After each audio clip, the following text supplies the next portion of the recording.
अस्सलाम वालेकुम रहमतुल्लाह। डियर 9th क्लास स्टूडेंट्स, मैं आपका मंजूर सर आपको खैर मकदम करता हूँ आज की क्लास में। आज जून की 19 तारीख है और जो हमारा आज का सबक है वो है पुष्कर नाथ का लिखा ड्रामा दर्द का मारा। देखो बेटा, हमने अफसाना भी पढ़ा, इस पर नोट भी किया, पुष्कर नाथ भी पढ़ा, इसकी हालत ज़िंदगी पे नोट भी किया। अब हमें ये अफसाना पढ़ना है दर्द का मारा। तो फिलहाल आप पेज नंबर 61 निकाले। पेज नंबर 6 आ गया हमारा, पेज नंबर 61। ये है अफसाना, ये है पुष्कर नाथ और ये है अफसाना दर्द का मारा, जो कि हमें आज का टॉपिक है अफसाना दर्द का मारा। तो मैं इसको पढ़ता हूँ, आप गौर से इसे सुने, के बाद में हम इसके क्वेश्चंस करेंगे। तो आज जब लड़की तीसरी बार उसकी दुकान के सामने से गुजर गई तो समज्जू ने हुक्के के नए मुंह से निकालकर उस चीते के बच्चे की तरफ देखा जो दुकान के अंदर अखरोट की लकड़ी की मनकश तपाई पर खड़ा जैसे अपनी माँ का इंतजार कर रहा था। समज्जू के होंठों पर एक मनमोहिनी सी मुस्कुराहट फैल गई और फिर रफ्ता रफ्ता ये मुस्कुराहट एक उदास सी कैफियत में तब्दील हो गई। उदासी का ये महीन सा सफ़ेद दुपट्टा उसके वजूद पर लहराता रहा और आहिस्ता आहिस्ता उसके वजूद को ढकने लगा, जैसे जनवरी की यकबस्ता रातों में बर्फ़ के काले ढेरे धीरे धीरे दरख्तों को ढक देते हैं। तो वाक़ा ऐसा है कि एक दुकान होता है हमारे अभी गुज़र बंड पे, एक दुकान होता है, वो खिलौनों का दुकान, जिसका मालिक होता है समज्जू। तो एक अंग्रेज़ लड़की वहाँ से गुज़रती है और एक खिलौना देखती है। क्या देखती है? खिलौना देखती है। ये जो दुकान होता है इसके अंदर अखरोट की लकड़ी से बने हुए खिलौने होते हैं, जैसे कि वो शिकार बने होते हैं, हाउस बोट बने होते हैं, छोटे छोटे मकान बने होते हैं। तो ऐसे दुकान कहीं हमारे टूरिस्ट एरियाज़ पर देखने को मिलते हैं।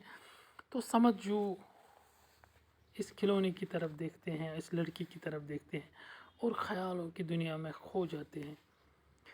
फिर क्या होता है, बंड पर समज्जू की दुकान उस ज़माने से थी जब मौजूदा एम्पोरियम की शानदार इमारत में अंग्रेज़ रेजिडेंट रहा करता था।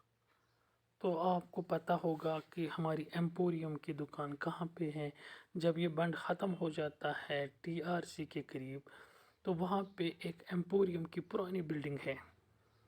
तो समज्जू की दुकान तब से वहाँ पे थी जब यहाँ पे मुग़लों की हुकूमत थी और अंग्रेज़ रेजिडेंट यानी अंग्रेज़ मुलाजिम उनके पास रहते थे, उनको नज़र रखने के लिए, उनको रेजिडेंट बोलते हैं।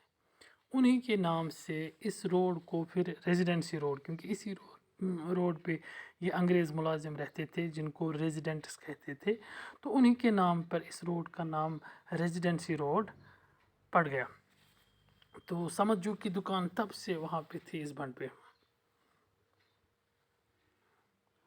जब शाम को अंग्रेज़ मर्द और औरतें बंड की सैर किया करते थे और श्रीनगर क्लब में रात गए तक फोकस ट्राट और वॉल्टर की धुनें सुनाई देती थी, उस ज़माने में भी समद एंड सन्स फेयर्स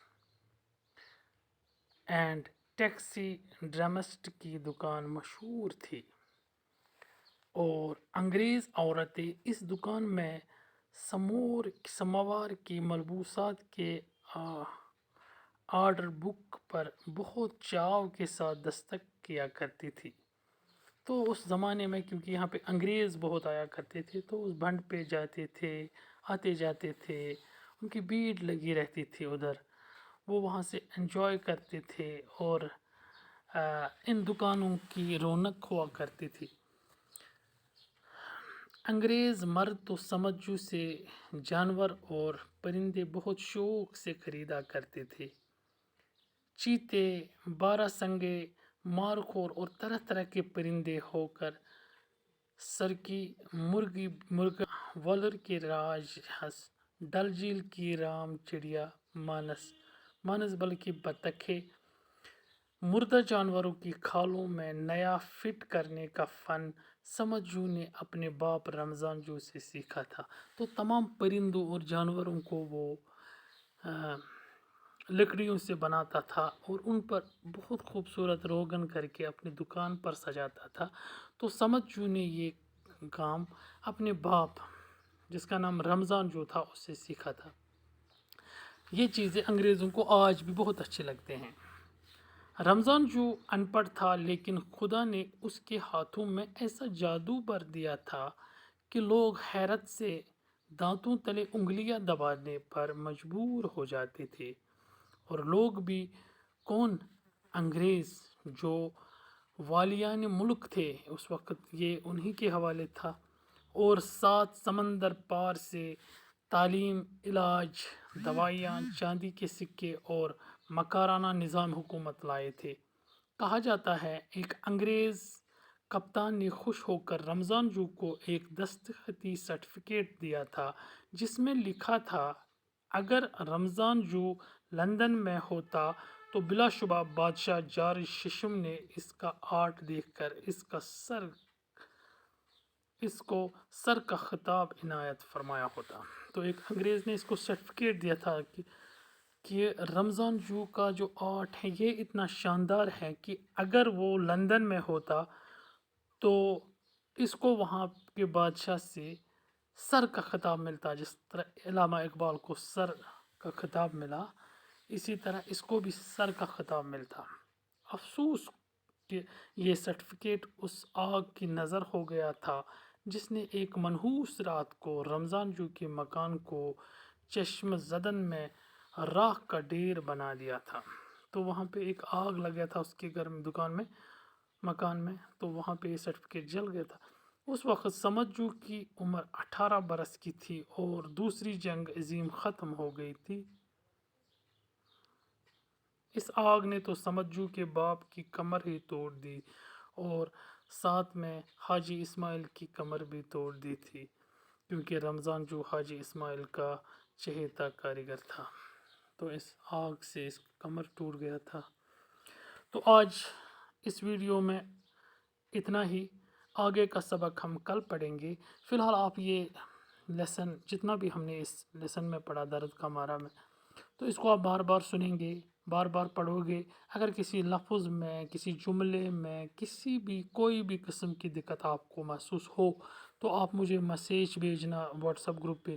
اگر میسیج نہیں بھیج پائے تو میرے نمبر پہ مجھے فون کرنا اور مجھے پلیز یہ بتا دینا۔ فی الحال آج کے لیے اتنا ہی، اللہ حافظ۔